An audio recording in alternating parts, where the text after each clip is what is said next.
এই দেখুন, রাজ্যপালের ঘাড় ধাক্কা খাওয়া মুখ্যমন্ত্রী আবার কি নতুন নাটক শুরু করতে চলেছে। হাইকোর্টে আইনজীবীর পোশাকে মমতা বন্দ্যোপাধ্যায় ভোট।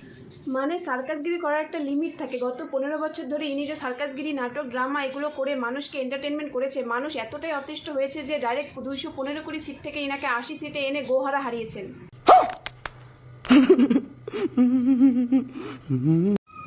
কিন্তু এতটা গোহারা হারার পরেও তিনি মুখ্যমন্ত্রী পদ থেকে ইস্তফা দিতে চাননি।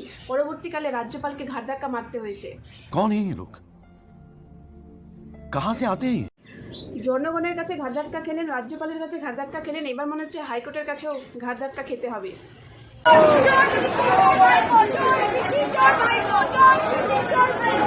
কিন্তু তাও মনে হচ্ছে ইনি শুধরাবেন না। আমি এটাই ভেবে অবাক হয়ে যাই যে ইনার এই সার্কাসগিরি করার স্ক্রিপ্টগুলো লিখেন কে? টিভি সিরিয়ালে যেরকম গাঁজাখোররা স্ক্রিপ্ট লিখেন, আমার মনে হয় ইনার স্ক্রিপ্টও এই গাঁজাখোররাই লিখেন।